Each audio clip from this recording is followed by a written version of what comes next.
በመኃልየ መኃልይ ምዕራፍ 5 ቁጥር 10 ላይ ያለውን ኃይለ ቃል መነሻ በማድረግ ይሆናል። የምስጢር ባለቤት እግዚአብሔር አምላካችን እግዚአብሔር ንጉሳችን ሆይ እንድታስተምረን፣ እንድትመክረን፣ እንድታጽናናን የአውደ ምሕረቱ ባለቤት አንተ ብቻ ነህና ቅዱስ ፈቃድ ይሆንልን። ቅዱስ ቃሉ ምን ይላል? ውዴ ነጭና ቀይ ነው፣ ከእልፍ የተመረጠ ነው ይላል። እስቲ አብረን እንበል። ውዴ በሉ እስቲ። ነጭና ቀይ ነው፣ ከእልፍ የተመረጠ ነው። ይህን ርዕስ የመረጥኩበት ምክንያት በቤተ ክርስቲያናችን ሥርዓት አምልኮ በተለይ ከእሑድ ጀምሮ እስከ ቅዳሜ እስከ ነገዋ መጨረሻ ድረስ ስብከት በመባል ይታወቃል። ከእሑድ ቀጥሎ ያለው ደግሞ ብርሃን በመባል ይታወቃል። ለልደት አንድ ሳምንት የቀረው እሑድ ደግሞ ኖላዊ እረኛ በመባል ይታወቃል። በተለይ በዚህ ሳምንት በቤተ ክርስቲያናችን የሚመሰጠረው፣ በቤተ ክርስቲያናችን የሚዘመረው፣ በቤተ ክርስቲያናችን የሚነገረው የክብር ባለቤት የጌታችን የመድኃኒታችን የኢየሱስ ክርስቶስን ሥጋዌ ነቢያት በብዙ ኅብረ ትንቢት ተናግረዋል፣ በብዙ ኅብረ አምሳል መስለዋልና እንዴት ነቢያት እንደሰበኩት ዛሬም ደግሞ ቤተ ክርስቲያን እንዴት እንደምትሰብከው ይሆናልና ይህን ርዕስ መርጫለሁ። የምስጢር ባለቤት አምላካችን ምስጢሩን ጥበቡን ለሁላችን ይግለጥልን። ቅድም መጋቤ ሃይማኖት እንዳሉት በጣም በብዙ ሥራ ውስጥ ስለነበርኩኝ ዛሬ አልገኝም መምጣት አልችልም ስላቸው አረ የሁሉ ሕዝብ ተሰብስቦ ይጠብቃል ስላሉ ነው የመጣሁት እንጂ ብዙ አድካሚ ስራዎች አሉ። የሚያበረታ ግን ማን ነው? የአውደ ምሕረቱ ባለቤት እግዚአብሔር ነውና በሰላም አስጀምረው በሰላም እንዲያስፈጽመን ቅዱስ ፈቃድ ይሆንልን። እንግዲህ ነቢያት በብዙ ኅብረ አምሳል የጌታን ሥጋዌ ተመልክተዋል። ከሁሉም ደግሞ እጅግ ደስ የሚለው የሚገርመው ሰሎሞን ያየው ነው። ሰሎሞን ክርስቶስን በነጭና በቀይ አምሳል ያየዋል። ውዴ ይላል። ውዴ ምንድነው? ነጭና ቀይ ነው ካለ በኋላ ከእልፍም የተመረጠ ነው በማለት የክርስቶስን ሥጋዌ በነጭ የክርስቶስን ሰው መሆን በቀይ አበባ ወይም በቀይም በነጭም በኅብረ ቀለማት እያስዋበ ይገልጠዋልና ይሄንን ነው የምንማረው። እግዚአብሔር አምላካችን ምስጢሩን ጥበቡን ለሁላችን ይግለጥልን። በተለይ ቁጥር 9 ላይ ምን ይላል? ምን ውእቱ ወልደ ሁኪ ሰናይት እምአንስት፣ አንቺ ከሴቶች ዘንድ የተዋብሽ በጣም ቆንጆ የሆንሽ አንቺ ከወንድሞችሽ ልጆች ይልቅ ወልድ ወንድምሽ ማን ነው ብሎ ይጠይቃል። አንቺ በሴቶች ዘንድ የተዋብሽ ምን ቆንጆዋ ወልድ ወንድምሽ አለ ማን ነው ብሎ ጥያቄ ይጠይቃል። ምን ማለቱ ነው? ያቺ ያማረች ያቺ ቆንጆዋ ለጊዜው ቤተ እስራኤል ስትሆን ፍጻሜው ግን ማን ናት? ቤተ ክርስቲያን ናት። ምእመናን ነን። ምእመን ይላል። ወልድ ወንድምሽ እግዚአብሔር ወልድ ከነቢያትና ከአበው ዘንድ ማንን ይመስላል? ማንንም አይመስልም። ምክንያቱም የእግዚአብሔርን ወልድ ውበት የሚተካከላለ እንዴ? የለም። እሱ ለንጽጽር ምን ይላል? ምን ውእቱ ወልድ ሁኪ ሰናይት እምአንስት፣ አንቺ በሴቶች ዘንድ የተዋብሽ ሆይ ከወንድሞች ይልቅ ወልድ ወንድምሽ ማን ነው? ማን ይመስል? ያማርሽ ክርስቲያን፣ ያማርሽ የክርስቲያን ሰውነት ወልድ ወንድምሽ። ምን ወንድምሽ? ጌታን ወልድ ይለዋል። ምክንያቱም ተቀዳሚ ተከታይ የሌለው የአብ የባሕርይ ልጅ ነው። ወንድም ይለዋል። ከቅድስት ድንግል ማርያም ከሥጋዋ ሥጋን ከነፍሷ ነፍስ ነስቶ ምን ሆኗል? ፍጹም ሰው ስለሆነ ወልድ ወንድምሽ ከነቢያት ከካህናት ልጆች ይልቅ ማንን ይመስላል በማለት ውበቱን ቁንጅናው ተገልጾለት ማን ተናገረ? አባታችን ሰሎሞን ተናገረ። ለዚህ ነው ዳዊትም በመዝሙር 44 ቁጥር 2 ላይ ይሴኒ ላህዩ እሙሉ ለጓለሚያው ውበቱ ይላል ከሰው ልጆች ሁሉ ይልቅ ያምራል። የማ የክርስቶስ የማ የክርስቶስ። ለዚህ ነው 5 ገበያ ይከተሉት ነበረ በዘመነ ሥጋዌው ሲያስተምር። አንዱ ገበያ ወይም ወደ 1000 የሚጠጋ ሕዝብ ውበቱን ለማየት ብቻ ይከተለው ነበረ። ስለዚህ ሰሎሞን ይህ ተገልጦለት አንቺ ምእመን፣ አንቺ ክርስቲያን ምን ይመስል ወልድ ወንድሜ ኢየሱስ ክርስቶስ ማንን ይመስላል እያለ በእውነት ያደንቃል። ለዚህ ነው ቤተ ክርስቲያናችን ጠዋት ተነስታ ይህን ውበት ለማየት ትጸልያለች፣ ትመኛለች። ምን ብላ?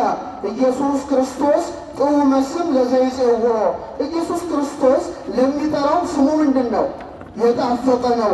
ኢየሱስ ክርስቶስ ህብስተ ሕይወት ለዘይበሎ ኢየሱስ ክርስቶስ ለሚበላው የሕይወት እንጀራ ነው። ምን አይነት እንጀራ ነው?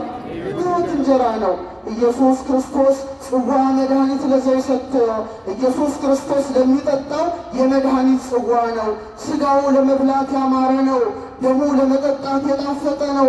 ኢየሱስ ክርስቶስ ካሉ በኋላ በጋ መድኃኒት ለዘይሰዎ ለሚሰወው ካህን ምንድን ነው? የመድኃኒት በግ ነው። በእውነት የተሰዋውን ሥጋህን ተመግበን ከጎነ የፈሰሰውን ከደም ምንጭ ጠጥተን እንረካለን።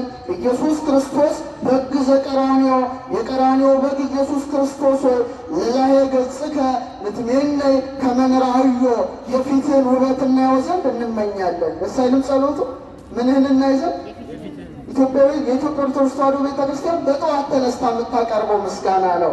የቀራንዮ በግ ኢየሱስ ክርስቶስ ሆይ ያንተን ፊት፣ ያንተን ውበት፣ ያንተን ደምግባት እናየው ዘንድ ምን እንላለን? እንመኛለን። እንዴት አይነት ጸሎት ነው! ይህን የሕይወት እንጀራ በልታችኋል? ይህን የሕይወት መጠጥ ጠጥታችኋል? ይህን ውብ ፊት ተመልክታችኋል? እጠራጠራለሁ። እስቲ ይህንን የሕይወት እንጀራ የበላ ይህን የሕይወት መጠጥ የጠጣ ይህን ውብ ፊት የተመለከተ ከእናንተ እስቲ እጁን ያውጣ። በቃ እናንተ ብቻ ናችሁ? ሥጋውን የበላችሁ ደሙን የጠጣችሁ እናንተ ብቻ ናችሁ? ሌሎቻችሁስ? እጄ ኧረ ያሳፍራል፣ ኧረ ያስደነግጣል። ይህን ውበት ለማየት እንመኛለን። ማን ይመስል? ማን ይመስላል? ካህናት ዕለት ዕለት ያዩታል፣ በእውነት ይሰውታል፣ ያርዱታል፣ ያወራርዱታል። እኛ ደግሞ ሥጋውን እንበላለን፣ ደሙን እንጠጣለን። ሥጋው ከሥጋችን ደሙ ከደማችን ተዋህዷል። ስለዚህ አባ ጊዮርጊስ ምን ይላል? ኢየሱስ ክርስቶስ ለሚበላው የሕይወት እንጀራ ነው፣ ኢየሱስ ክርስቶስ ለሚጠጣው ደሙ የጣፈጠ ነው ይላል። ይህን ውበት እናየው ዘንድ እንመኛለን እንዳለ ታላቁ አባት ሰሎሞን ምን ይመስል ማን ይመስላል ብሎ ውበቱን ካደነቀ በኋላ በፀሐይኑ ይላል። እስቲ በሉት ምን ማለት ነው? በፀሐይ ትመስሉታላችሁ ማለት ነው። በፀሐይ ትመስሉታላችሁ የክርስቶስን ውበት። ወደ ያሮስሉ በጨረቃ ትመስሉታላችሁ። ወደ ከማን ይወስሉ ወይም በአስታርቦሸሽ በምትባለው የንጋት ኮከብ በምትባለው ወይም ቪነስ በምትባለው ፕላኔት ማለት ነው። በሱ ትመስሉታላችሁ ይላል። ውበቱ በጣም የተለየ ውበት ስለሆነ በፀሐይ ነው የምትመስሉት? በጨረቃ ነው የክርስቶስን ውበት የምትመስሉት? ወይስ በአጥቢያ ኮከብ ነው የምትመስሉት ይላል። እኛ በሁሉም እንመስለዋለን። እውነተኛው ፀሐይ ኢየሱስ ክርስቶስ ነውና ታላቁ አባት ሚልክያስ በምዕራፍ 4 ቁጥር 2 ላይ የኃጢአትን ጨለማ ገፎ የጣለ እውነተኛው ፀሐይ መድኃኔዓለም በመሆኑ ምን አለ? ይእተ አሚረ ይሰርቅ ለክሙ ፀሐየ ጽድቅ፣ ስሜን ለምትፈሩ ለእናንተ የእውነት ፀሐይ ይወጣላችኋል አለ። ምን አይነት ፀሐይ? የጽድቅ ፀሐይ ይወጣላችኋል አለ። እሱ ማን ነው? ኢየሱስ ክርስቶስ አምላካችን ነው። ዕንባቆም በምዕራፍ 3 ላይ ምን አለ?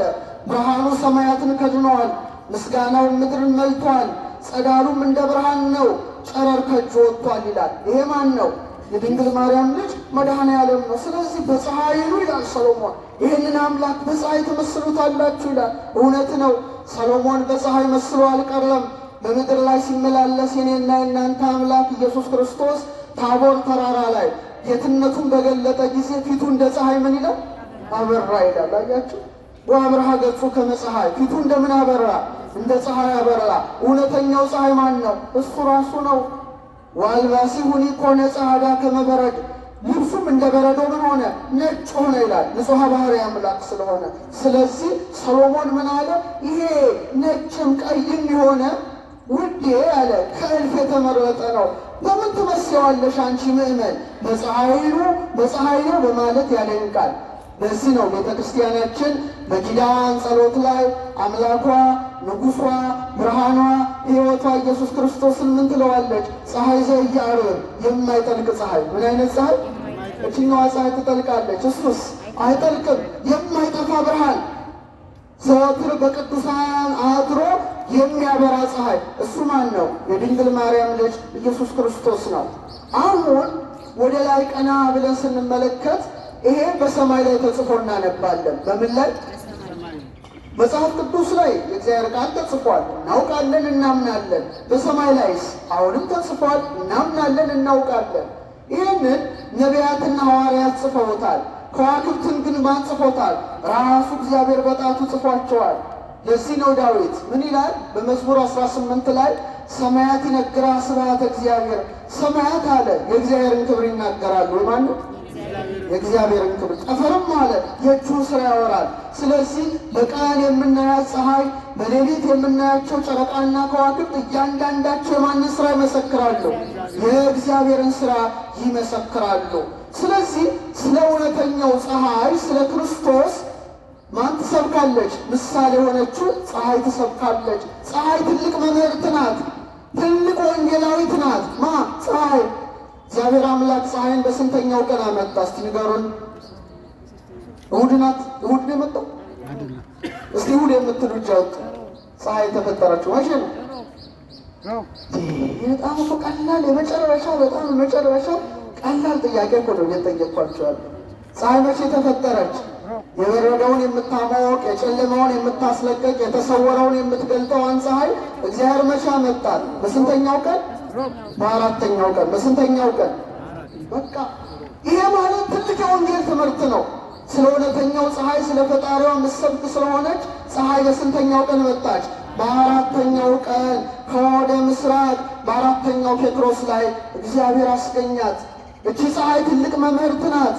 ለዚህ ነው ሰማያት የእግዚአብሔርን ክብር ይናገራሉ ያለው። ፀሐይ በአራተኛው ዕለት የመጣችበት ትልቅ ምክንያት አላት። እግዚአብሔር በአምስተኛው ቀን ሊያመጣት ይችላል፣ ሊፈጥራት በሶስተኛው ቀን ሊፈጥራት ይችላል፣ በመጀመሪያው ቀን ሊያመጣ ይችላል። ምንም ፀሐይ ግን በስንተኛው ቀን አመጣት? ንገሩኝ። በአራተኛው ቀን። ለምን ይመስላችኋል? እውነተኛው ፀሐይ ተቀዳሚ ተከታይ የሌለው የአብ የባህሪ ልጅ ሰው የሚሆነው መቼ ነው? በአራተኛው ዘመን ስለሆነ ነው። በስንተኛው ዘመን? በአራተኛው ዘመን። ስንት ዘመናት ነበሩ ከክርስቶስ በፊት? 3። እሱ ጋር ሲደርስ 4 ሆነ። የመጀመሪያው ዘመነ አበው ይባላል። እስቲ በሉት እስከነ ያዕቆብ ድረስ ያለ። ከዛ ሁለተኛው ዘመን ከነ ሙሴ ከነ ኢያሱ ጀምሮ ዘመነ መሳፍንት ይባላል። ምን ይባላል? እነ ዳዊት የነበሩበት ዘመን ደግሞ ምን ይባላል? ዘመነ ነገሥት ይባላል። እነ ዘሩባቤል የነበሩበት እስከ ክርስቶስ ልደት የነበረው ዘመን ደግሞ ዘመነ ካህናት። እስቲ በሉ ድገሙት። ስለዚህ የመጀመሪያው ዘመነ አበው፣ ሁለተኛው ዘመነ መሳፍንት፣ ሶስተኛው ዘመነ ነገሥት፣ አራተኛው ልክ በዘመነ ካህናት በአራተኛው ክፍለ ዘመን እውነተኛው ሊቀ ካህናት ኢየሱስ ክርስቶስ ከቅድስት ድንግል ማርያም ተወለደ። ክብር ምስጋና ለስሙ። ክርስቶስ ያ ሥርዓት ሰማይ ላይ አስቀድሞ ታትሟል። ዝም ብሎ አይሆን አይደለም። እንደገና የያዕቆብ ነገድ 12 ነው። 12ቱ ነገድ እስራኤል ይባላሉ። ስንት ልጆች አሉት?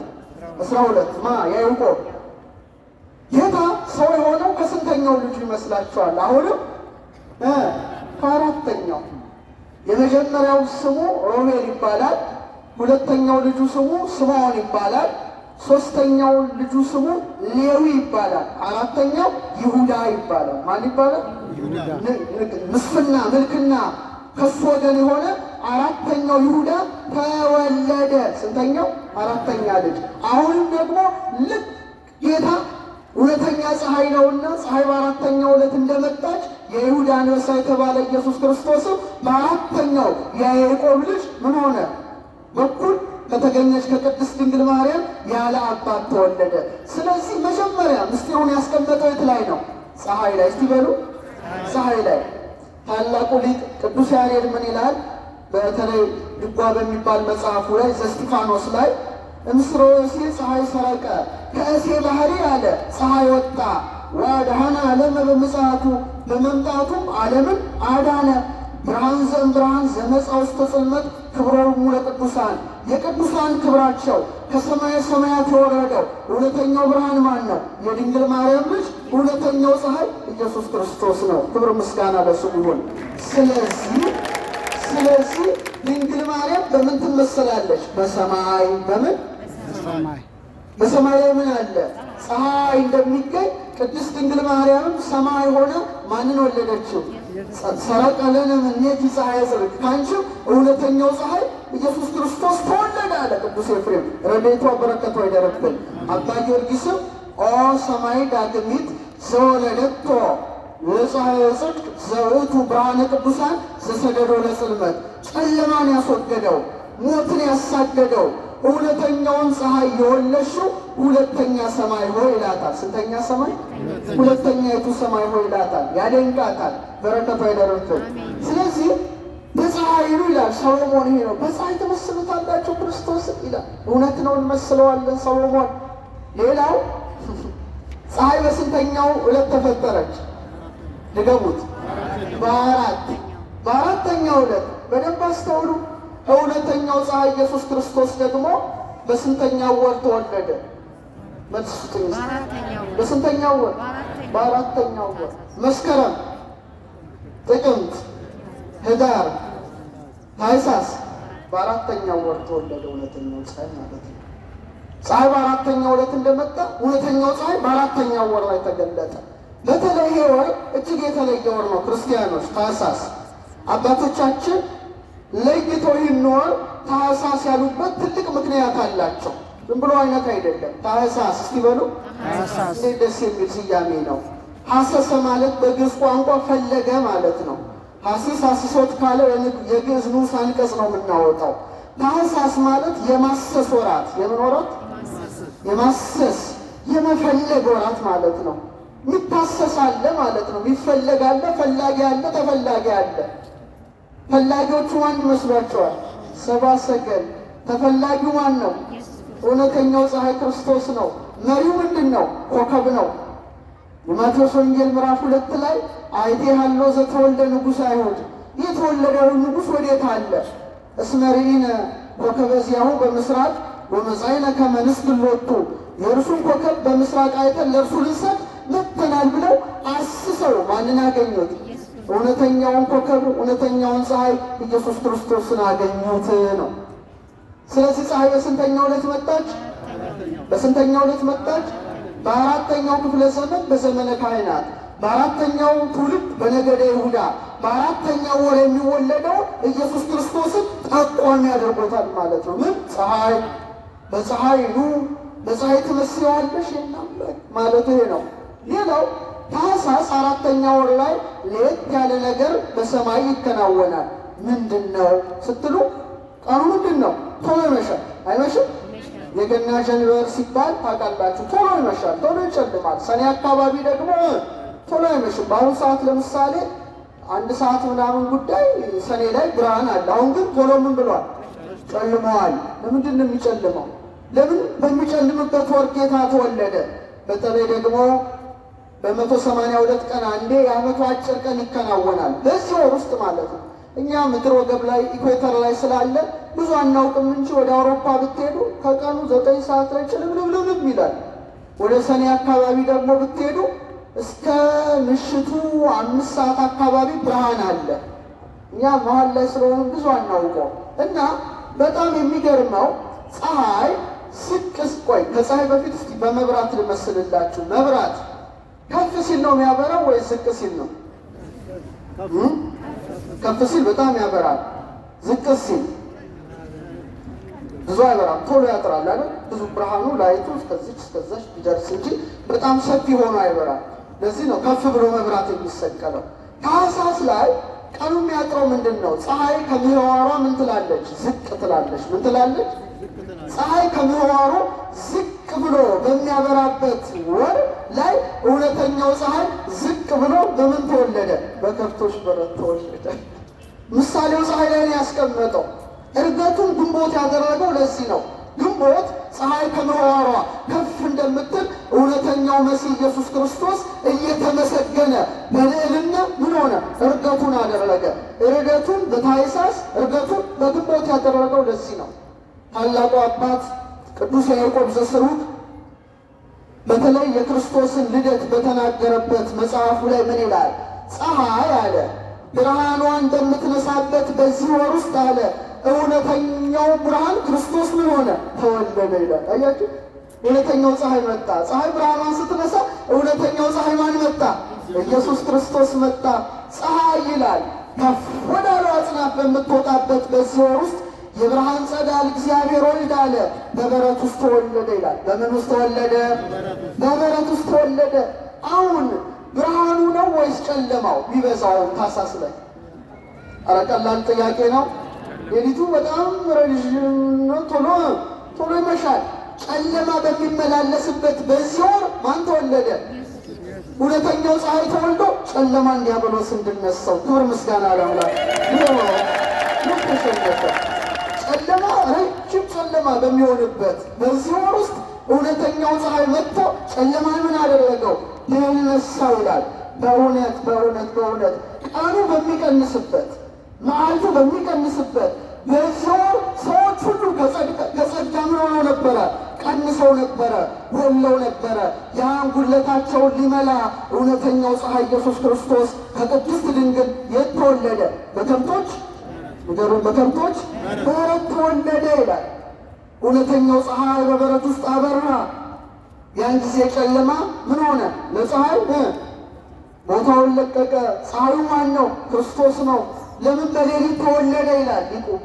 ዓለም ሁሉ ምንድን ነው? በጨለማ ውስጥ ነበረ ጌታ ሲወለድ። እውነተኛው ብርሃን በጨለማና በሞት ጥላ ውስጥ ያሉትን ሁሉ ብርሃኑን ሊሰጣቸው እውነተኛው ፀሐይ እሱ ስለሆነ በምን ተወለደ? በጨለማው ሰዓት ተወለደ። ሌሊት ተወለደ። ሌሊት ሰልጥኖ ነበረ። ያን የሌሊትን ጨለማ ሊገፍ የኔና የናንተ አምላክ በበረት ተወለደ። አሁን ልደቱን ልናስብ ጥቂት ጊዜ ቀርቷል።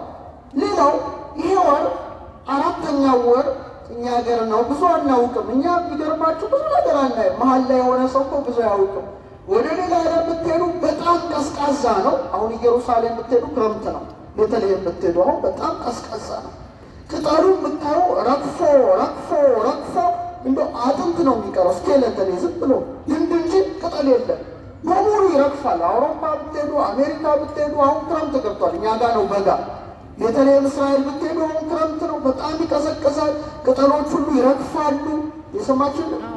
ታዲያ ለምን በዚህ በአራተኛው ወር ተወለደ ለሚለው ጥያቄ ሰዎች ሁሉ በአዳምና በሔዋን ኃጢአት ምክንያት ከጸጋ ምን ሆነው ነበረ? እንደ ቅጠል ረግፈናል እንዳለው ረግፈው ነበረ። ያን የረገፈ ማንነታችንን በጸጋው ሊሸልመን በጸጋው ሊያሞቀን የኔና የእናንተ ጌታ ተወልዶ በጨርቅ ተጠቀለለ ማለት ነው። አዎ ጽድቃችን እንደ መርገም ጨርቅ ሆኗል በተባለ እንኳን ኃጢአት ጽድቅ ራሱ መርገም በሆነበት ሰዓት የኔና የእናንተ ጌታ ተወለደ። ስለዚህ አባ ጊዮርጊስ ምን ይላል? ስርዓተ ሰማይ ተሰራ በዲበ ምድር፣ የሰማይ ስርዓት በምድር ላይ ተሰራ ይላል። በምን ላይ? አሁን ሰዎች ቀና ብለው ሲያዩ በሰማይ ፀሐይ፣ ጨረቃ፣ ሌላስ ከዋክብት ይገኛል። በቃ በቀላሉ ማለት ነው እንጂ በጣም ብዙ ነገር ነው ሰማይ ላይ ያለው። አርጋኖኑ ላይ ነው ምን አለ? ልክ እንደ ፀሐይ ሆኖ ማን መጣ ይላል? ኢየሱስ ክርስቶስ መጣ ይላል። እንደ ፀሐይ ሆኖ ማን መጣ? ብርሃነ ቅዱሳን እውነተኛው ፀሐይ የኃጢአትን ጨለማ ገፎ የጣለው የሞትን ጥላ ያስወገደው እውነተኛው ፀሐይ መጣ ይላል። እንደ ጨረቃ ሆነ ቤተልሔም ሰማይን መሰለች ነው የሚለው። ቤተልሔም ሰማይን መሰለች። እንደ እውነተኛው ፀሐይ ኢየሱስ ክርስቶስ ነበረ። እንደ ጨረቃስ ድንግል ማርያም ነበረች። ማን ነበረች? ድንግል ማርያም። ጨረቃ ትመላለች፣ ጨረቃ ትጎላለች።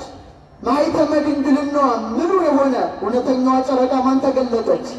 ፍጠኑ፣ ኧረ መልሱ። ድንግል ማርያም ተገኘች ይላል።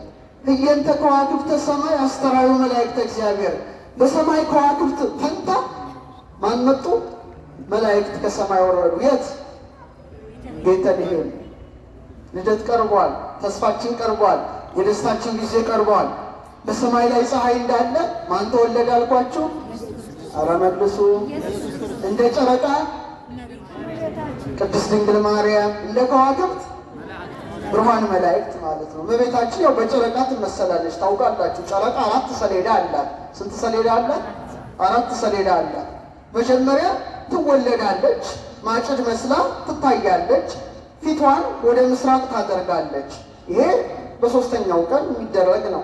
እሷም ከሐናና ከኢያቄም ምን ሆነች? ተወለደች ማለት ነው። ጨረቃ ሁለተኛው ከፍ እንደምትል እሷም በቤተ መቅደስ በንጽህና በቅድስና ምን ሆነች? አደገች። ሶስተኛ ፀሐይ ልክ በ15ኛው ቀን በስንተኛው ቀን?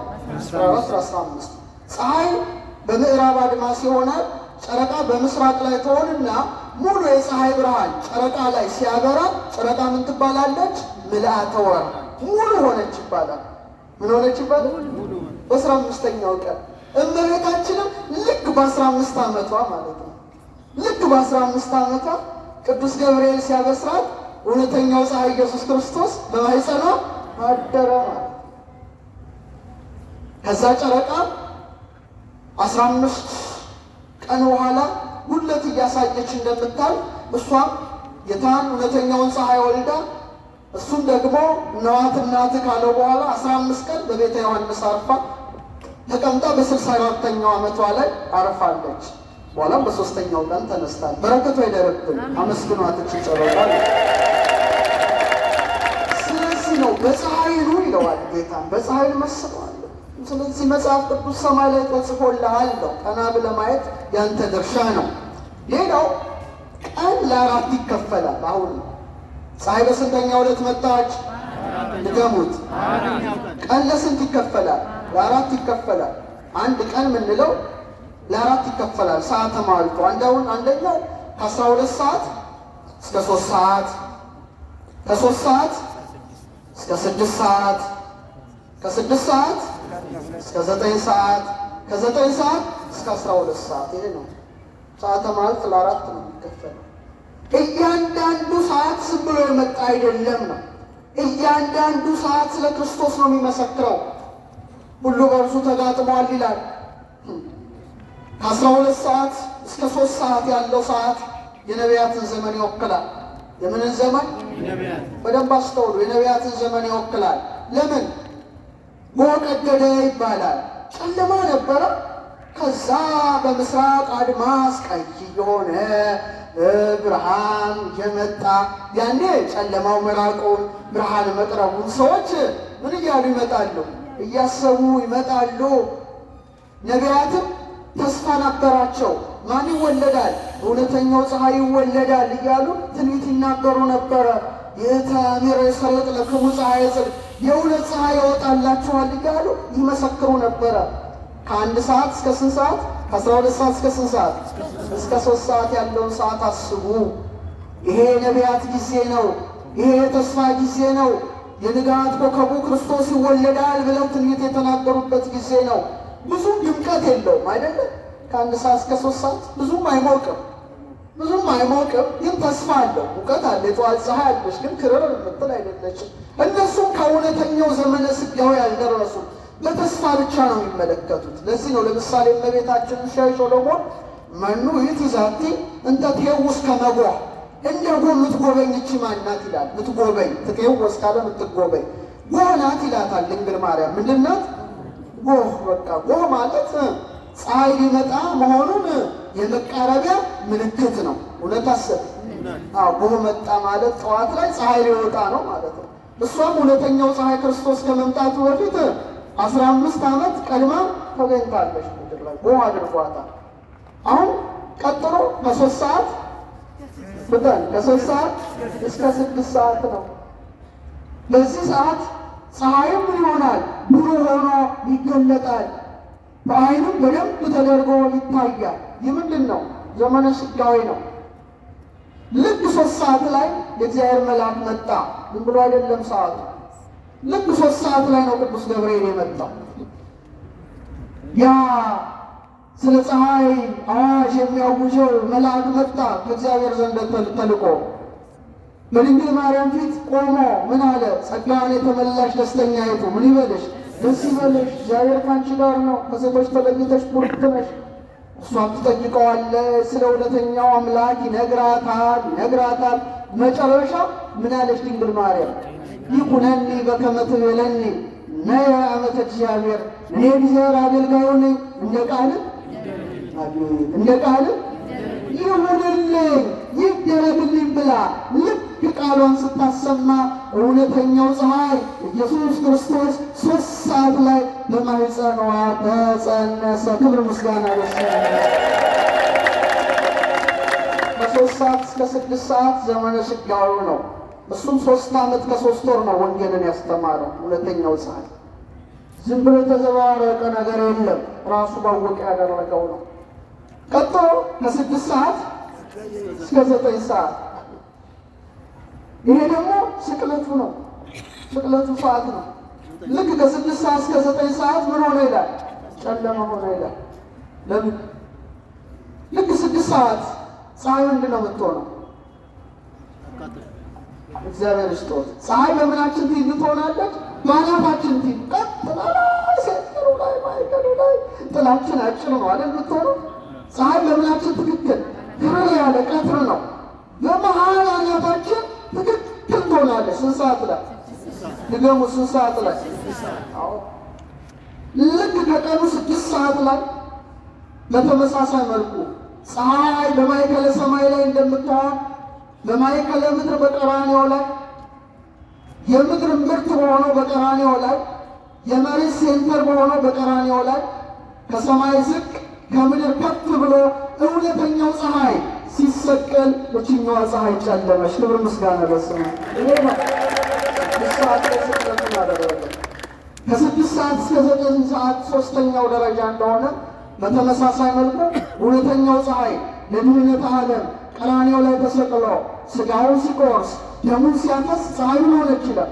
ጨለመች። ፈያታዊ ዜማን የፀሐይን መጨለም አይቶ ተዘከረኒ እግዚኦ በውስተ መንግሥትከ፣ አቤቱ በመንግሥት በመጣ ጊዜ አስበኝ ያለ። አስበኝ ሲለው እውነት እውነት እልሃለሁ ዛሬ በገነት ከኔ ጋር በጣም እና ቅዱስ ያሬድ ጾመ ድጓው ላይ ምን ይላል? ፈያታዊ ዜማን ይጠይቀዋል። ማን ያስተማረ ማን ያስረዳ ሲለው ፈያታዊ ዜማን ብሎ ነው መልሰው ለመላኩ አረ እኔ ያስረዳኝ የለም ፀሐይን ተመለከትኩ አለ። ምን ተመለከት? በቃ አለቀ። ትክክለኛዋን ፀሐይ ተመለከተ። 6 ሰዓት ላይ ፀሐይ መጨለሙን አየ።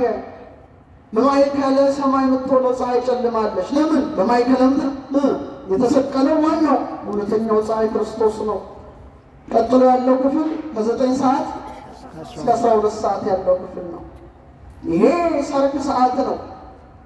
ልክ በዚህ ሰዓት ሰርክ ላይ ፀሐይ በምዕራብ አድማስ እንደምትጠልቅ በተመሳሳይ መልኩ የኔና የእናንተ ጌታ ዮሴፍና ኒቆዲሞስ ገንዘው በከርሰ መቃብር አኖሩት። መንፈቀ ሌሊት ከሞት ተነሳ። ክብር ምስጋና ለእውነተኛው ብርሃን ይህ ነው። በፀሐይ ነው አለው። ጌታም በፀሐይ መስለው እውነት ነው። ስለ እሱ ማይሰብክ ማን አለ? ስለ እሱ ማይናገር ማን አለ? በማይከለ ምድር በቀራንዮ ቀትር ላይ እንደተሰቀለ ዛሬም በእኔና በእናንተ የራስ ቅል ላይ መስቀሉ ተተክሏል። ይህን መስቀል ያየው ግን የለም። ሊቀጠበብት አለቃ እያሌው ታምሮ አንድ ስብከት ነበራቸው፣ የራስ ቅል የሚል ስብከት አድምጣችሁ ከሆነ አላውቅም። ዩቲዩብ ላይ ለመድኃኔዓለም የሰበኩት ስብከት ይመስለኛል። ልክ ቀትር ላይ የራስ ቅል ጎልጎታ የምትባል ላይ ሰቀሉት ይላል ወንጌላዊ ማርቆስ ጽፎልናል። የራስ ቅል ጎልጎታ የምን ቅል? መስቀል ቦ መስቀል ማለት የራስ ቅል ነው። ለሶች ቀራንዮ ጎልጎታ ሰቀሉት ይላል። 6 ሰዓት ላይ አረመልሶ 6 ሰዓት ላይ እና ምን አሉ ሊቁ ሲያስተምሩ የራስ ቅል ጎልጎታ ላይ የጌታ መስቀል ተተከለ። አንዴ ነው የተተከለው። ዛሬ ግን በእያንዳንዱ ክርስቲያን ራስ ላይ የጌታ መስቀል ተተክሏል። ሁሌ እንደተተከለ ነው። ይህን ማየት ያልቻሉ ዓይኖች ታውረዋል። እናንተ የማታስተውሉ የገላትያ ሰዎች ሆይ ኢየሱስ ክርስቶስ እንደተሰቀለ ሆኖ በፊታችሁ ተስሎ ነበረ። ለእውነት እንዳትታዘዙ አዚም ያደረገባችሁ ማን ነው ይላል። ዓለም ፈጣሪዋ ክርስቶስን ካላየሽ ታውራለሽ ማለት ነው። ጨለማ ውስጥ ናት። ድምፁን ካልሰማሽ ደንቁራለሽ ማለት ነው። አፍንጫዋ እሱን ካላሸተተ አፍንጫዋ ተደፍኗል ማለት ነው። አንደበቷ እሱን ካላመሰገነ አንደበቷ ታትሟል ማለት ነው። የሰማችሁ? ልክ 6 ሰዓት ላይ የራስ ቅል ጎልጎታ ላይ በ33 ዘመኑ በ3 ወር እንደተሰቀለ ዛሬም እያንዳንዱ ሰው ወደ ምድር ሲመጣ አንተም አንቺም እኔም ሁላችንም ስንመጣ የራስ ቅላችን እዚህ በተመሳሳት እስኪደርስ ድረስ ቨርተብሬ ነምበር ኦፍ ቨርተብሬ ስንት ነው? 33 ነው። የጀርባ አጥንታችሁ ከዚህ ጀምራችሁ እስከዚህ ድረስ ስትቆጥሩ ስንት ነው? በክርስቶስ ዕድሜ ልክ ነው ያለው። አመስግኑ። አሁን እድሜውን ያተመው 33 ነው። ማንም ሰው ሲመጣ የጌታ የስቅለት ስዕሉ ስትመለከቱ አንድ ጭንቅላት ታያላችሁ አይደል? መስቀሉ ግርስም ያ ርዕሰ አዳም ነው፣ የአዳም ራስ ነው። በሱ ላይ ነው መስቀሉ የተተከለው። ቢሆንም አዳም 22ኛ ስነ ፍጥረት ነው። ስንተኛ ነው? የእግዚአብሔር ስሞች 22ቱን አሌፋት ናቸው። አዳምም 22ኛ ስነ ፍጥረት ነው። በሱ ራስ ላይ በማዕከላዊ በ6 ሰዓት ቀትር ላይ እንደተሰቀለ በተመሳሳይ መልኩ ያንዳንዳችን ምድር ላይ ስንመጣ እግዚአብሔር በተፈጥሮ ሲያመጣ ምን እንደሚሰጠን ታውቃላችሁ? ነምበር ኦፍ ስከል ቦንስ የጭንቅላት አጥንት ቁጥሩ 22 ነው። ስለዚህ መስቀሉ ተተክሎበታል። ቀትር ላይ 6 ሰዓት ላይ በዕፀ መስቀል ላይ እንደተሰቀለ ዛሬም በርዕሰ ልቡናችን ላይ መስቀሉ ሆኗል፣ ተተክሏል። ለዚህ ነው ዮሐንስ በራእዩ ላይ የክብር ባለቤት ክርስቶስን በምን ውስጥ ያየዋል? በሰባቱ የመቅረዝ መብራቶች ውስጥ ያየዋል። በምን ውስጥ? ሰባት መብራቶች ብላችሁ አስቡ። መቅረዝ ተቋም ብላችሁ እስራኤል ካልሆናችሁ ሊገባችሁ አይችልም እንጂ 7 ማብሪያ ያለው በሉት። በቃ በቀላሉ መብራት አላቸው ይበራል። እና ዮሐንስ ክርስቶስን በዛ እውነተኛው ፀሐይ ፊቱ እንደ ፀሐይ ያበራ ነበር ይላል። በቀኝ እጁም 7 ከዋክብት ነበሩት ይላል። ምንድን ነው? 7 አብያተ ክርስቲያናት ግን ወደ እኛ ስናመጣው አንተ እኔ አንቺ ነን። ጥበብ ቤቷን ሰራች ይላል ሰሎሞን ምሳሌ 9 ላይ ጥበብ አነጸት ላቲ ቤተ። ጥበብ ለራሷ ምን ሰራች? ቤትን። ዋቀመት ላቲ 7 አዕማደ፣ 7 ምሰሶዎችን ለራሷ አቆመች። ጥበብ ማን ነው? እግዚአብሔር ነው። ቤቱ ምንድን ነው? ዩኒቨርስ ነው፣ ዓለም ነው። 7ቱ ምሰሶዎች ምንድን ናቸው? 7ቱ ዕለታት ናቸው። ይህ ብቻ አይደለም። ጥበብ ማን ነው? ኢየሱስ ክርስቶስ ነው። ቤት ምንድን ነው? እኔ፣ አንተ፣ አንቺ ማደሪያዎቹ ነን። ልክ እንደ 7 ምሰሶ መክብበ ሕዋሳት በሆነ የራስ ቅላችን ላይ 7 ምሰሶዎችን አደረገ። ስንት ዓይኖች አሉን? 2። ስንት ጆሮዎች አሉን? ኧረ 1። ስንት የአፍንጫ ቀዳዳዎች አሉን? ስንት አፍ አለ? ሲደመር 7 ምሰሶዎች እነዚህ ናቸው። ስለዚህ 2 ዓይኖቻችን ሰሎሞን እንዳለው ክርስቶስን ማየት ካልቻሉ ታውረዋል። 2 ጆሮዎቻችን ድምፁን ሰምተው ይሆን? ድምፁ ምን የሚል ነው? ሥጋዬን የበላ ደሜን የጠጣ የዘላለም ሕይወት አለው የሚል ድምፅ ነው። እነሆ ከደጅ ቆሜ አንኳኳለሁ። ማንም ድምፄን ቢሰማ ቢከፍትልኝ ወደ እርሱ እገባለሁ፣ ከእርሱም ጋር እራት እበላለሁ። የፍቅር መልእክት ነው።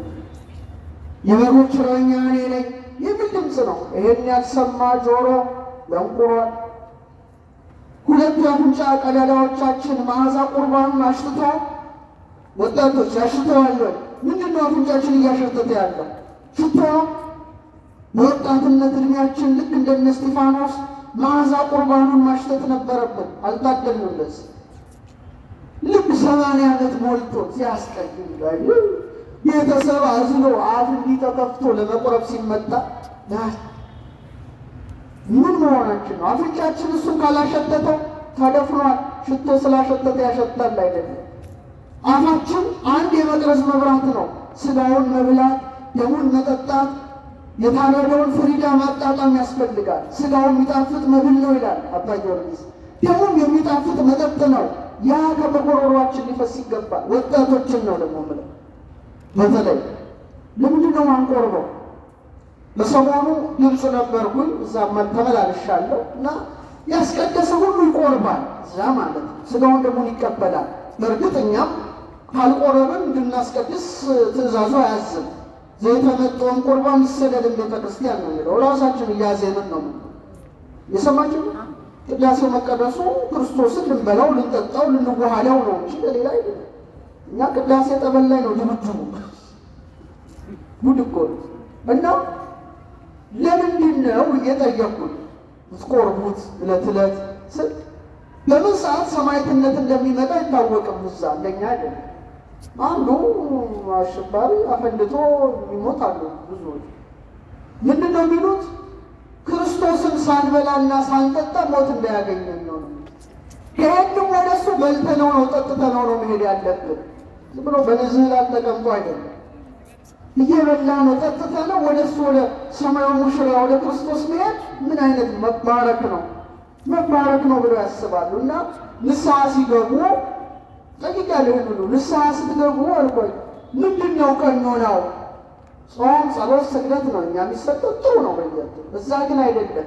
2 ሳምንት እንዳትቆርብ ተብሎ ይከለከላል። አንድ ወጣት፣ አንድ እናት፣ አንድ ሴት ወዘተ 2 ሳምንት እንዳትቀበል ከተባለ ኦክሲጅኑ ቆመ ማለት ነው። አዘነ። ክርስቶስን አየው፣ ክርስቶስን አያደምጠው፣ መዓዛ ቁርባኑ ባፍንጫው አይገባም። አጣጥሞታል።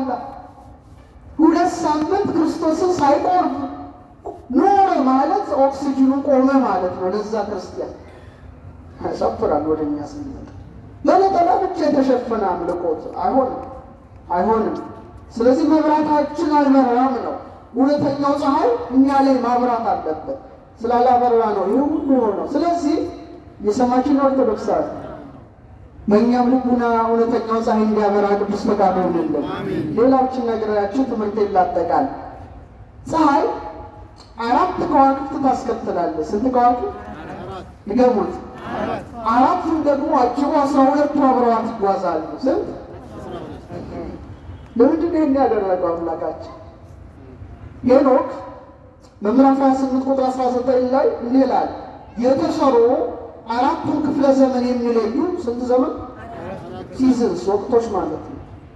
መጋቢዎች ስማቸው ሚልክኤል፣ ህልመልሜሌክ፣ ምልኤልና ናሬል ናቸው ይላል።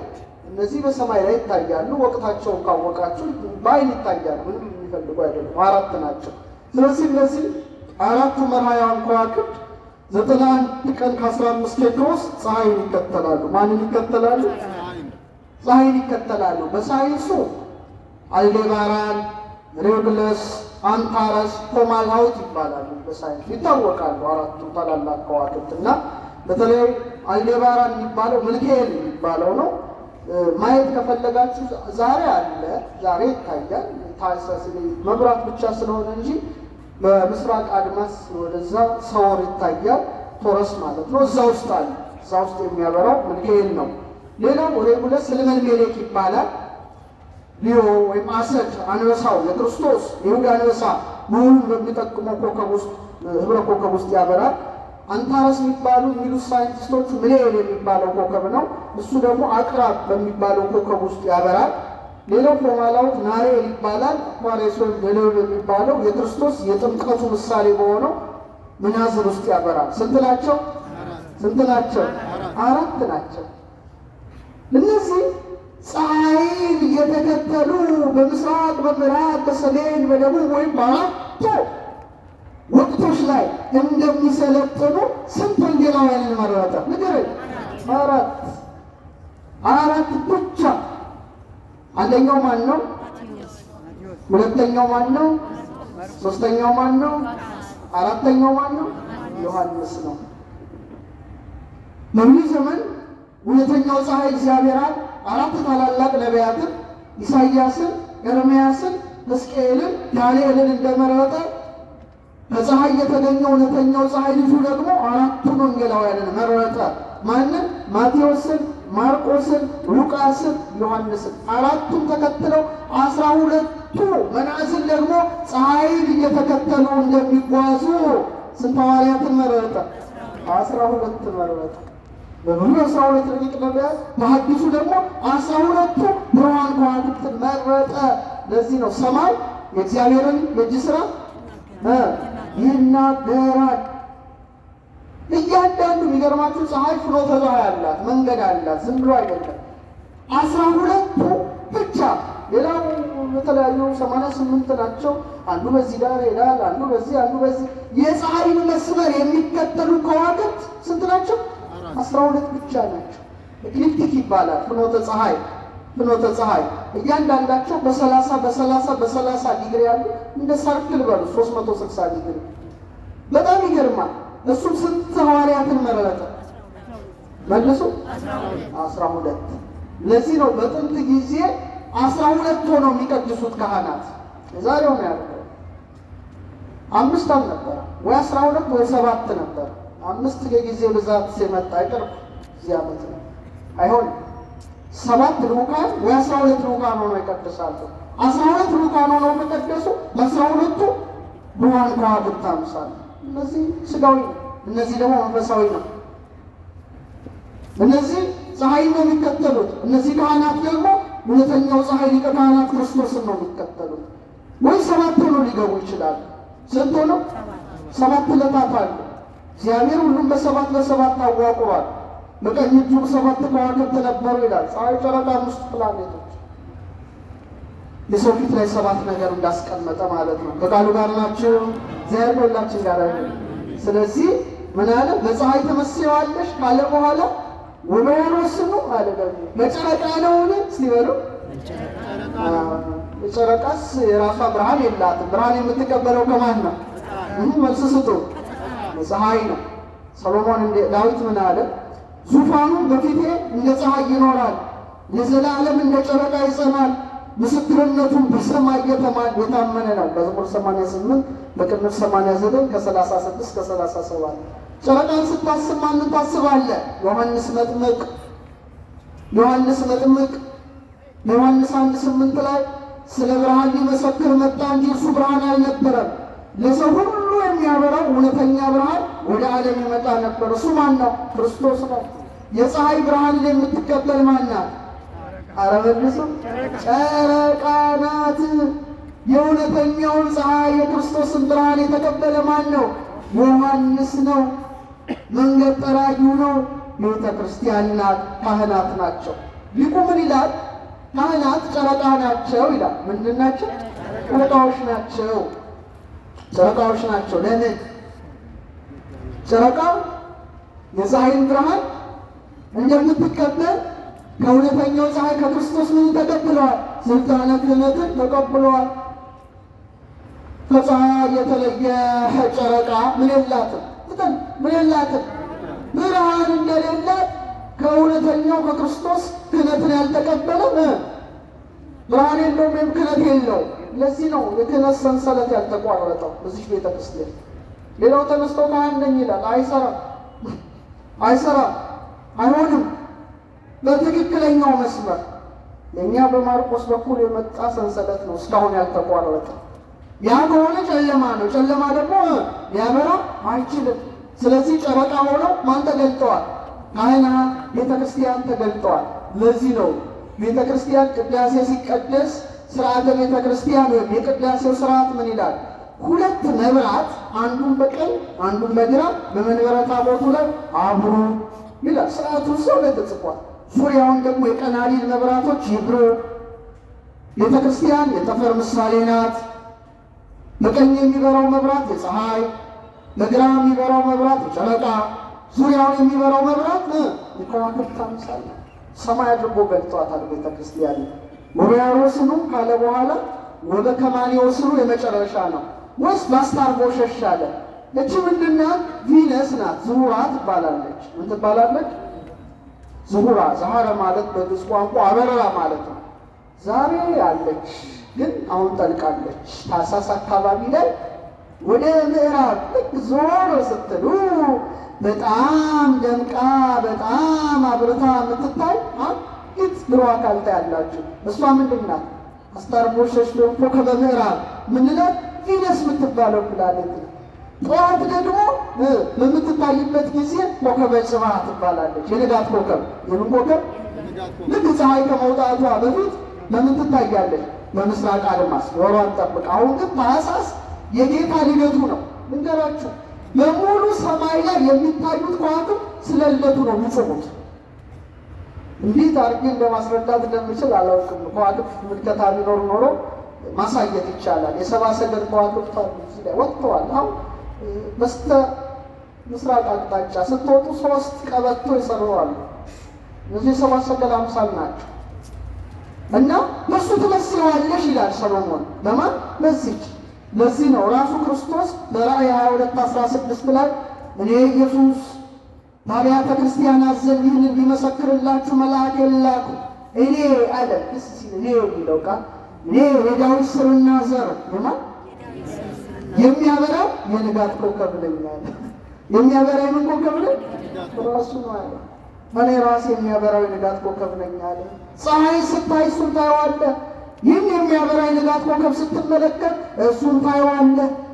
ለዚህ ነው ቅዱስ ጴጥሮስ በረከት ይደርብን በልቡናችን ዘወትር የሚያድር ብርሃናችን መድኃኔዓለም ክርስቶስ ነውና በንጋት ኮከብ መስሎ በሁለተኛ ጴጥሮስ መልእክቱ ምዕራፍ 1 ቁጥር 19 ላይ ምድርም እስኪጠባ ድረስ የንጋትን ኮከብ በልባችሁ እስኪወጣ ድረስ በምናችን ድንቅ ነው። እሱ ነው መድኃኔዓለም ነው። በእያንዳንዳችን መቅደስ ሰውነታችን ሊያበራ ይገባል። ብርሃኑ እንዴት ነው ያበራ ነው? የማን መቅደስ ነን? አትፍሩ፣ አይዟችሁ። የእግዚአብሔር ምኖቹ ነን እንዴ? ቆይሺ ቤተ ክርስቲያን የማን ቤት ናት? እኛስ የማን ቤት ነን? የእግዚአብሔር መቅደስ ነው። እቺ በቅባ ሜሮን ትባረካለች። እኛ ራሳችን አናቱ መጥቶ ሲሚንቶን አድርጎ በግንቡ ሁሉ አድርጎ ይሰራታል። መጨረሻ ላይ ሊቀ ጳጳሱ በቅባ ሜሮን ይባረካታል። የማን ማደሪያ ትሆናለች? እኛንስ የሰራን ማን ነው? ራሱ በእጁ ነው። ደግሞ እኛ የሚለየው በእጁ በራሱ በአልፋ እግዚአብሔር እጅ ይወድ እጆች ሰሩኝ አበጃጁ ይላል። እጆች ሰሩኝ ደስ አይልም? ፊታችሁን በመስታወት ስታዩ ደስ አይላችሁ? እኔ በጣም ነው የምንፍነከነከው ሁሌ ባየሁት። ምክንያቱም እግዚአብሔር በእጁ ሰርቶኛል። የሕይወትን እስትንፋስ ባፍንጫው ምን አለበት ገብቷል። ይህ ውስጥ ሕያው መቅደሱ ነው። ስለዚህ ስንት እግሮች አለው? ስንት? አራት ያለው አለ? ሁለት ነው። ሁለት አለ። ከዛ ሁለት እግሩ በላይ ምን አለ? ሰውነታችሁን ይሁት እስኪ ሆድ ዕቃችን አለ የለም? አለ የለም? ከሆድ ዕቃችሁ በላይ ምናችሁ አለ? ልባችሁ። ከዛስ ጭንቅላት አለ። ስንት ማለት ነው? ኧረ እባካችሁ ደማችሁ ሆድ ዕቃ ኩላሊት ያጤሰው ልብ ያመላለሰው ናላ የወረሰው ስምንት ልብ በኩላታ አላነበባችሁ? ኩላሊት ኤሪያ ስንት? አንድ። ልብ ጭንቅላት ኩላሊት ያመላለሰው ኩላሊት ያጤሰውን ይቅርታ ልብ ያመላለሰውን ናላ የወረሰው ማን ያውቃል አለ? እግዚአብሔር ያውቃል ይላል። ስንት እግሮች አሉ? ውሻችሁ፣ ድመታችሁ፣ ፈረሳችሁ፣ በቅሏችሁ፣ የዱር አራዊትን በሏቸው ስንት እግር አሏቸው? አራት እግር ነው የተሰጣቸው። አስባችሁ ታውቃላችሁ ለምን እንዳልሰጣችሁ? እነሱ አራት እግር ተሰጥቷቸው ምን ምን እያዩ ነው የሚኖሩ? ይግጡትን ሳር የሚጠጡትን ውሃ በቃ ቀና ብለው ማየት አይችሉም። ሰማይ ሁሉ የሚያስቡት ለሆዳቸው ነው የሚኖሩት፣ ለሆዳቸው ነው የሚያስቡት። አለቀ። እኛን ግን ስንት እግር ሰጠ? እንደ ዘንግ መልምሎ እንደ እሸት ፈልፍሎ በፀሐይ ነው እያልን ፀሐይ፣ በጨረቃ ነው እያልን ጨረቃ ነው፣ በከዋክብት ነው በዚህ ንጋት ኮከብ እያልን እናየዋለን። ለዚህ ነው ሰማይን ካላያችሁ ከእንስሳት በምን ተሻለ? ሁለት እግር እኮ የሰጠህን እንድታይ ነው። ሰማያት ይነግራ ስብሐተ እግዚአብሔር ሰብአ ሰገልን እንድትሆን ነው እኮ። ይኸው በሰማይ አይቴ ያለው ዘተወልደ ንጉሥ አይሁድ የተወለደው ንጉሥ ወዴት አለ? እስመ ርኢነ ኮከበ ዚአሁ በምስራቅ የእርሱን ኮከብ በምስራቅ አይተን ወመጻእነ ከመ ንስግድ ሎቱ ለእርሱ ልንሰግድ መጥተናል እያልን እንድትፈልገው እኮ ነው ራሱ መድኃኒዓለም እውነተኛውን ሰዓት እንጂ መሬት እያየ ስለ መብላት ስለ መጠጣት ስለ መውለድ ብቻ ካሰብ አራት እግር ይገባ ነበር። ስንት እግር ግን አለ? ቤተ መቅደሱ ሲሰራ ዝም ብሎ አልተሰራም። ሆድ ነው፣ ምስጢር ነው።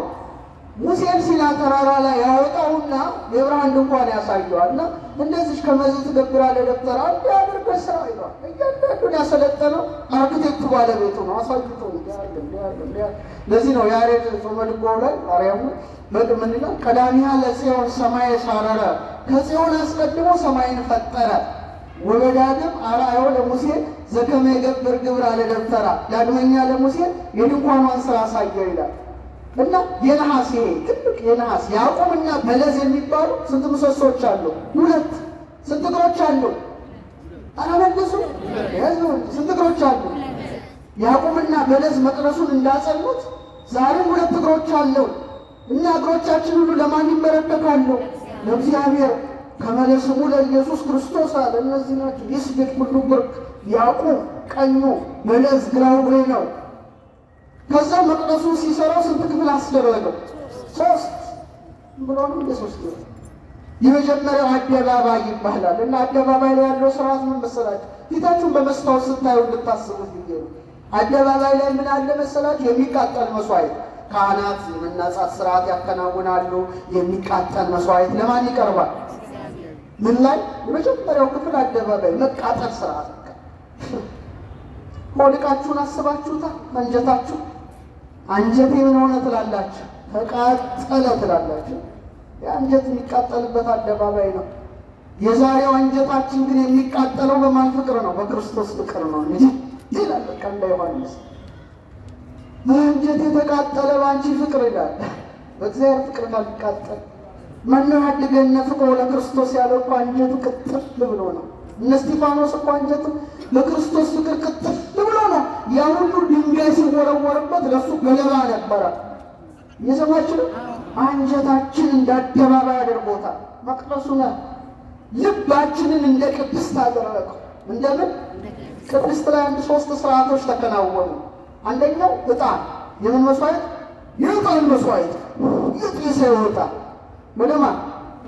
ኧረ መልስ ዕጣኑ የሚወጣበት 7 መቅረዞች ይበራሉ። እሱ ቅድስት ውስጥ ያለ ነው። 12 ኅብስቶች ደግሞ ይደረደራሉ። ወይም በዚህ 6 በዚህ 6 ጠረጴዛው ላይ ልክ እንደዛ ስርዓት ሰውን ነው የሰራው እኮ። ደረታችሁን ተመልከቱ። ምን ይወጣል? እስትንፋስ እንደ ዕጣን ይወጣል። ከልባችሁ ይወጣል። ከልባችሁ የወጣው ግን ምንድን ነው? እንደ ዕጣን ሆነው ምስጋና። እስቲ በሉ አርሞ ጽርዓት በሌለበት ቃል ይላል። እስትንፋስ እንደማያቋረጥ እስትንፋስ ይቋረጣል። ካልሞታችሁ ይቋረጣል። ቃል ይቋረጣል። ስትተኛ እስትንፋስ ይቋረጣል። አርሞ ጽርዓት በሌለበት ቃል ሊቃነ መላእክት ለሚያመሰግኑ ለአንተ ከምስጋና የበለጠ ምስጋና ለአንተ እናቀርባለን ትላለች። እስትንፋስ እስትንፋስ ያለው ሁሉ ማንን ያመስግን ይላል? ዕጣን ነው ማለት ነው። እስትንፋስ በባረኮ ለእግዚአብሔር በሁሉ ጊዜ ወዘንፈ ስብሐት ውስጥ አፉ ዳዊት ነው። ከተራራ ላይ ነፋስ ከአፍ ላይ እስትንፋስ እንደማያቋርጥ ያለማቋረጥ ምን እልሃለሁ?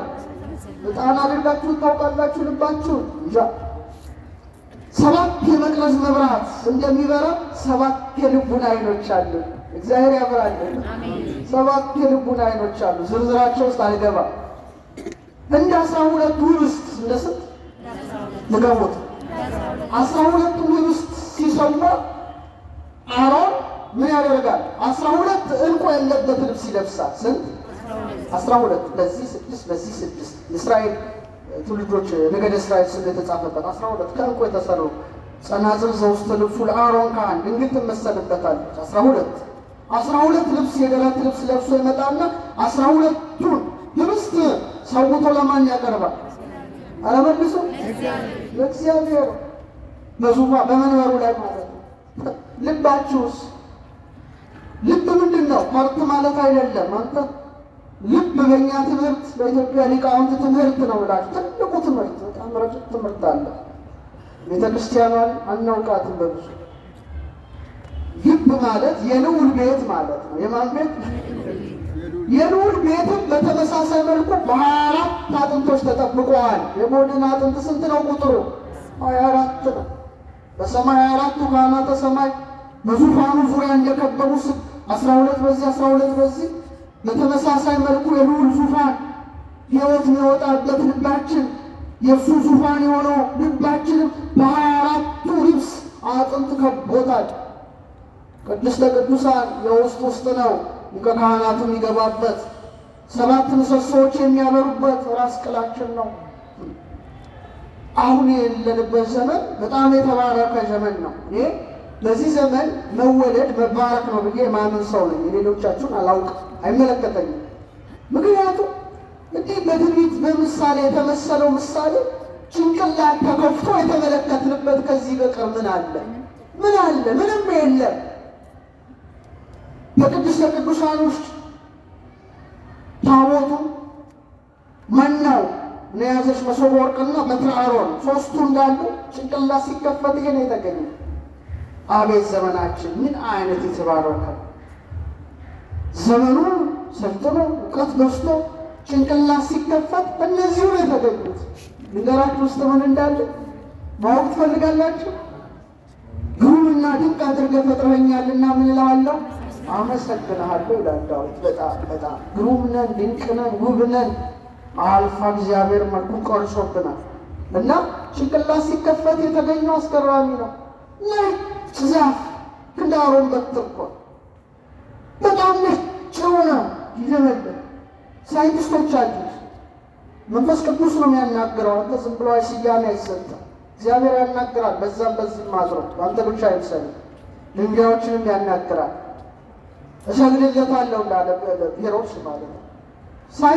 ሳይንቲስቶች ሲያዩት ምን አሉት? አርበር ቪቴ ትሪ ኦፍ ላይፍ አሉት። የህይወት ዛፍ አሉት። ምን አሉት?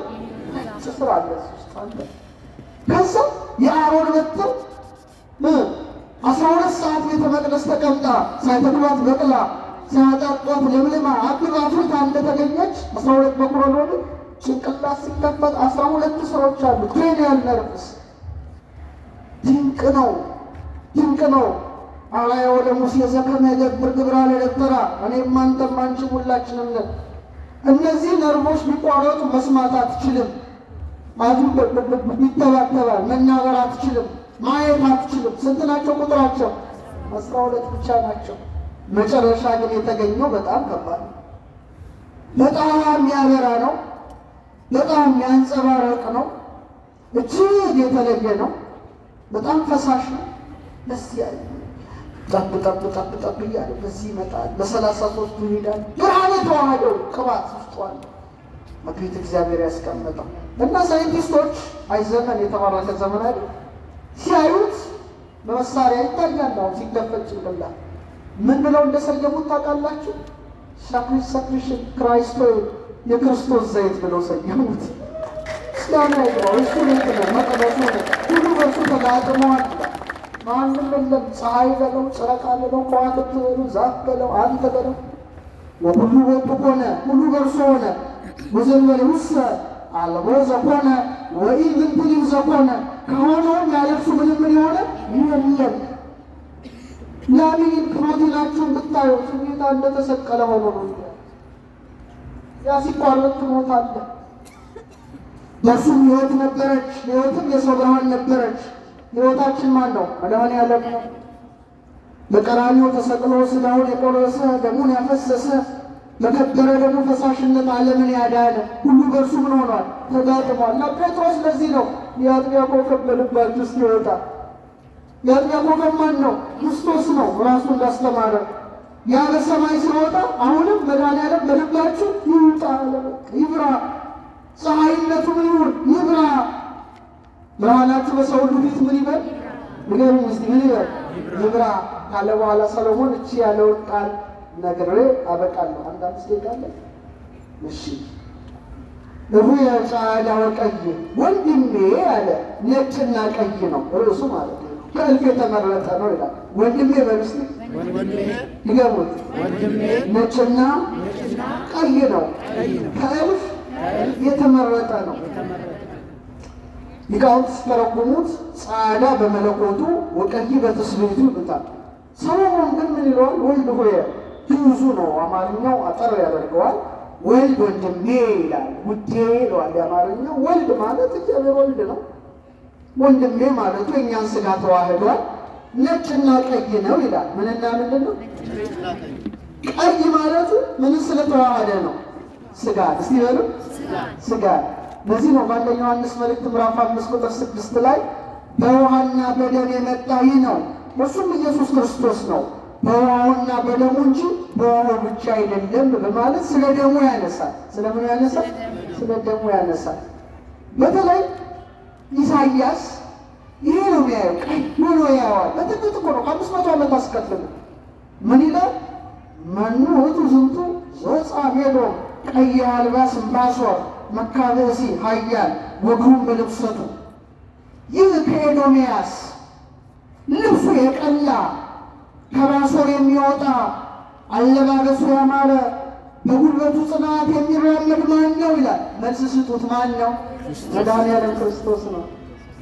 አያችሁ፣ ቀይ የለበሰ ማለት ነው። ቀይ የለበሰ ማለት ሥጋን ተዋሃደ። በዕለተ ዓርብ ወደ ቀራንዮ ሲሄድ ምንን የለበሰ?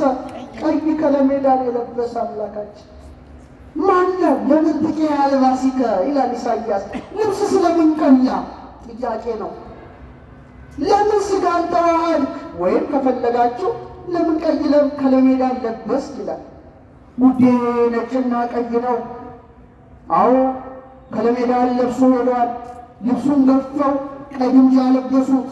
ይህን አታዩትም? አይናችሁ ከሾህም አክሊል ጎንጉነው በራሱ ላይ በቀኝ እጁ መቃ ነበረ።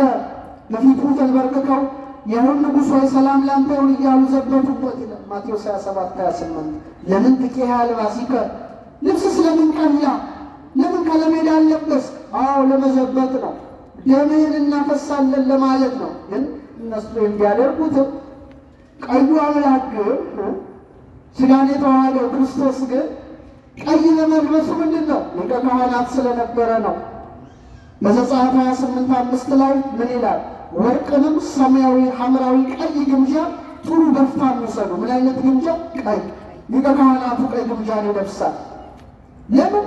በከበረ ደሙ ፈሳሽነት የዓለምን ኃጢአት ያስወገደ ማን ነው? ንገሩኝ።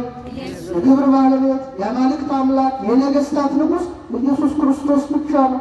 ስለዚህ በደምም የተረጨ ቀይ ልብስ ተጎናጽፏል። ስሙም የእግዚአብሔር ቃል ተብሏል። ራዕይ 19:13 ወያጽብ በወይን ልብሶ ወበደም አስካል ሰንዱኖ ዘፍጥረት ላይ 49 ልብሱን በወይን ያጥባል፣ ቀሚሱንም በዘለላው ደም ያጥባል 49:10 ላይ ማለት ነው። ስለዚህ ነጭ ደግሞ ምንድን ነው? አምላክነቱ ሲበሉ ፍጹም ሰው ፍጹም አምላክ ማን ብቻ ነው? ክርስቶስ ነው። ከእልፍ የተመረጠ ነው። ድንግል ማርያም በረከቷ ይደርብንና ቤተ መቅደስ ይዘው በአርባ ቀኑ ስትገባ ስምዖን ሲታቀፈው አቃላቸው አባ ጽጌ ድንግል ያይ ምን ይላል? እንዘ ተሐቅፍዮ ለሕፃንኪ ጽጌ አልፏል፣ ግን ብጠቅሰው ጥሩ ነው። ጽጌ ጻዕዳ ወቀይ አመ ቤተ መቅደስ ቦይኪ በዕለተ ተአምር ወንስ ነይ ርግቤ ትናዘዘኒ ምላህ ወኒ ሰናይቲ ምስለ ገብርኤል ክሱ ወሚካኤል ከማኪ ርህሩ በተአምርና በንጽህና ዕለት አለ። ነጭም ቀይም አበባ ልጅሽን ሕፃንሽን ታቅፈሽ ወደ ቤተ መቅደስ በገባሽ ጊዜ ድንግል ማርያም ርግበ ኖኅ፣ ርግበ ዳዊት፣ ርግበ ሰሎሞን ከሐዘን ከለቅሶ ታረጋጊን ዘንድ ነይ ድንግል ማርያም ትምጣ በመካከላችን። ማንም ታቅፋ? ነጭም ቀይም አበባ ልጇን። ክብር ምስጋና ለስሙ። ነጭ አበባ ቀይ አበባ ስትመጪ ግን አለ ብቻሽን አትምጪ ነው። ደስተኛው ገብርኤልንና እንዳንቺ ርኅሩኅ የሆነው ሚካኤልን ለእኛ ደግሞ እስጢፋኖስን ጨምራት እንዳለን መግለጣችን።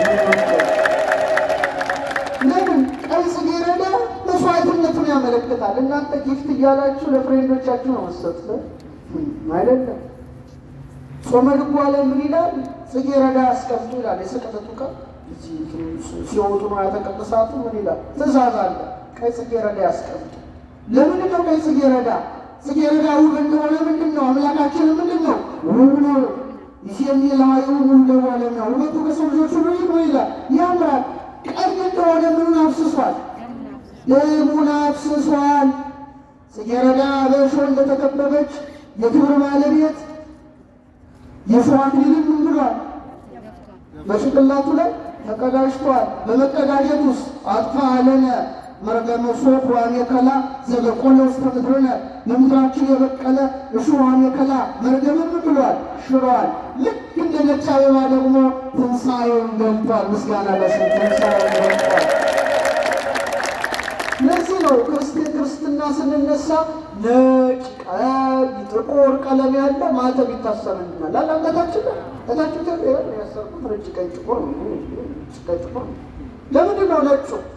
አንድ ወታደር መጣና ቀኝ ጎኑን በተሳለ ጦር ምን አደረገው? ወጋው። እንደ ለፊደል ሆኖ ንጹሕ ውሃ ፈሰሰ። የተጠመቅንበት ነው። ትኩስ ደም ወጣ። የጠጣነው ነው። ስጋው ተፈተተ። የበላነው ነው። ስለዚህ ከጎኑ በፈሰሰ ውሃ ተጠምቀን ሥጋውን የበላን ደሙን የጠጣን በቅብአ ሜሮን የታተም የክርስቶስ መቅደሱ ሆነናል። ክብር ምስጋና ለስሙ ይሁን። ስለዚህ ምን ይመስል ማን ይመስላል ብሎ እንደተናገረ በእውነት ማን እሱን ሊመስል ይችላል? በአንድ ደቂቃ ትምህርት የሚጨርሰው በስለጋ በአንድ ደቂቃ አባ ጊዮርጊስ በመጽሐፈ ምስጢር ላይ እንዲህ ይለዋል። የገነት ዛፍ ብለን ስንጠራው በአዳም ዘንድ ይገኛል። የሰመረ መስዋዕት ስንለው በአቤል ዘንድ ይታያል። ማይታይበት የት አለ? ነጭም ቀይም አበባ ጌታችን። ያማረ መዓዛ ስንለው በኖህ ዘንድ ይታያል። ህብስትና ወይን ብለን ስንጠራው በመልከጼዴቅ ዘንድ ይታያል። ወዳጅ ስንለው በአብርሃም ዘንድ ይገኛል። በግ ብለን ስንጠራው በይስሐቅ ዘንድ ይገኛል። ጎልማሳ ብለን ስንጠራው በያዕቆብ ዘንድ ይገኛል። እሳት ብለን ስንጠራው ወይም እሳት ብለን ስናየው በሙሴ ቁጥቋጦ ውስጥ ይታያል። የኮሬብ ዓለት የታምር ውሃ ብለን ስንጠራው በአሮን የወርቅ ማዕድ ውስጥ ይገኛል። ሕግና ትእዛዝ ጽላት ብለን ስንጠራው በምን ውስጥ ይታያል? በቃል ኪዳኑ ታቦት ውስጥ ይገኛል። ሽቱ ባልነው ጊዜ በጽዮን የዘይት ቀንድ ይገኛል። ጠል ባልነው ጊዜ በዳዊት ዘንድ ይገኛል። ንጉሥ ባልነው ጊዜ በሰሎሞን ዘንድ ይገኛል። ሕፃን ባልነው ጊዜ በኢሳይያስ ዘንድ ይገኛል። በማን ሕፃን ተወለደልን፣ ወንድ ልጅን ተሰጠን፣ አለቅነት በጫንቃው ላይ ይሆናል፣ ስሙም ድንቅ አለ። ድንቆች ድንቅ የዘላለም አባት የሰላም አለቃ። የመክሮሎሚ ብለን ስንጠራው ኤርምያስ ዘንድ ይገኛል። ቀጭን ፉጨት ብለን ስንጠራው ኤልያስ ዘንድ ይገኛል። ፈረሰኛ ብለን ስንጠራው ዘካርያስ ዘንድ ይገኛል።